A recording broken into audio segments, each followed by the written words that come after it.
հարցին Հաջորդ հարցը Արմատ մեդիա Ամալիա Արաքելյան։ Պարոն Մեստրոպյան, հեծի պետականացման, այսպես ասած պետականացման նիստերի ժամանակ լրագրողների հետ դասվիզում երջեպատություն հայտարարեցի, որ պետությունն առաջիկա 3 ամսում հեծի տնօրենների խորհրդի հետ կբանակցի սեփականության իրավունքի փոխանցման վերաբերյալ։ Եթե կողմերը համաձայնության չգան, ապա պետությունը կարող է գերակա շահի հիմքով վերցնել սեփականության իրավունքը։ Ինչ եղան բանակցությունները, եղել են դրանք թե ոչ, եւ հիմա արդյոք պետությունը պատրաստվում է գերակա շահի իրավունքով վերցնել հիմքով վերցնել սեփականության իրավունքը, պատրաստվում է Վիոլա ջուրներ պետականացնել ինչպես հեծը, քանի որ Վիոլա ջուրի սերը շատ բողոքել է, եւ վերջին շրջանում պարոն Մեստրոպյան շատ խոսվեց, որ 12-13 միլիոն դրամով վարձակալած տարածքների մասին, հա, ուզում եմ հետաքրքրվել այդ տարածքները, այդ գումարները մենք ենք վճարել բաժանորդները, ինչպես պնդում են, թե ընկերության սեփականատերը շնորհակալություն։ Առաջի հարցը հա, բան է։ Ուրեմն առաջի հարցից սկսենք գերակա շահի մասին, այո, այնինչ ժամանակ ես ասուլիսի ճեպազրույցի ժամանակ ասել եմ, ոչինչ չի փոխվել, օրենքից է փոխվում այդ իմ ասածը եւ դեռևս ժամանակը ապաց է 3 ամսվա դեռ չի ավարտվել եւ առաջիկա օրերին կամ մամուլով կիրասեկեն այդ մասին կառավարության արտական մարմինները կամ կիմանանք, դա որևէ գործընթաց չկա, պետությունը այս փուլում, երբ որ մենք դադարեցել են պաշտպան լիցենզիան, հեծի, հաջորդ փուլը այո դա է, որ 3 ամսյա ժամկետում պետությունը պետք է նախկին սեփականատերերին լիցենզավորված պաշտպան լիցենզավորված գործունեություն իրականացնելու համար անհրաժեշտ դույքի սեփականության իրավունքի օտարման գործընթաց սկսի եւ դրա շրջանակներում պետք է գին առաջարկի նախկին սեփականատերերին եւ եթե կգան համաձայնության շատ բարի տեղի կունենա այդ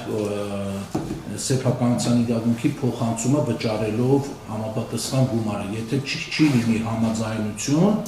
իսկ այս պահին դեռ չենք կարող ասել ինչպիսին կլինի ելքերը, որովհետև դեռ այդ առաջարկությունը որպես այդպիսին ժամանակ կա դեռ չի եղել, եթե չեն համաձայնվի, այո ճիշտ եք ասում, դրանից հետո հանրային գերակաշահ ճանաչելու ճանապարհով այդ օրենքի այդ կետով կշարունակվի հեծի բաժնե մասերի եւ գույքի օտարման իրավունքի փոխանցման հարցը։ Սա առաջի հարցի մասով, երկրորդ հարցը Վիոլա ջրի մասով, ուրեմն Վիոլա ջրին դուք նկատեցիք իմ զեկուցում, ես նշեցի, որ անցած տարի մենք արդեն 2 անգամ հայտնաբերված խախտումների համար տուգանել ենք իրենց եւ ուզեի, որ բոլորիդ մոտ այդ տպավորություն ճիշտ լիներ, որևէ մեկ կարգավորվող ընկերության նկատմամբ հանձնաժողովը տենց կողմնակալ կամ վերապահումով դիրքորոշումներ չունի եւ լիցենզիայից զրկելնել այս կամ այն ընկերությանը ինքնանպատակ չէ, պարզապես Վիոլայի պարագայում ես բազմաթիվ իմ հարցազրույցներում արդեն եղել նշել եմ այս մասին, տարբերությունը բավական մեծ է հեծի հետ կապված խնդրից, որովհետև այն խնդիրները, որոնք որ ունենք բովանդակային եւ հիմնական այն խնդիրները, որոնք որ ունենք Վիոլա ջրում, այստեղ այս խնդիրների լուծման համար մեծ դեր ուներ նաեւ պետությունը ինքը, որը ինչ պատճառներով տարիներ ի վեր չի արել եւ ես այդ մասին եւս նշեցի անցած տարի առաջին անգամ Երրակողմ պայմանագիր հուշագիր էր ստորագրվել Վիոլա ջուր ընկերության, Վիոլա ջրի ֆրանսիական գլխամասի ընկերության եւ Հայաստանի Հանրապետության կառավարության միջեւ, որ այլևս վարձավճարները դրանք մոտ 11 միլիարդ դրամ են, Վիոլա ջուր ընկերության վարձավճարները կմնան ոլորտում եւ այդ գումարները անմիջապես կուղղվեն ոլորտի ենթակառուցվածքների արդիականացմանը եւ վերակառուցմանը, ինչը իր հերթին կբերի այդ փոփոխված ջրագծերը, երբ որ A կետից B կետ X ուղղությամբ կարողանանք այդ ծրագրերը անել 11 միլիարդ դրամի շրջանակներում տարեկան, դրանք կբերեն եւ ջրագրողությունների նվազեցման եւ ստորգետնյա ջրի կորուստների ծավալի պակասեցման, այսինքն դրա արդյունքում ընդհանուր համակարգում տեսանելի ապագայում կարճ ժամանակում շոշափելի կլինեն դրական հետևանքները եւ այս միջոցառումը տեղի կունենա ոչ թե 1 տարի, այլ մի քանի տարի շարունակ եւ այս ճանապարհով այն հիմնական տեխնիկական խնդիրները, որ կախված է արկա համակարգի վիճակից եւ ոչ թե Վիոլա ջրի ընկերության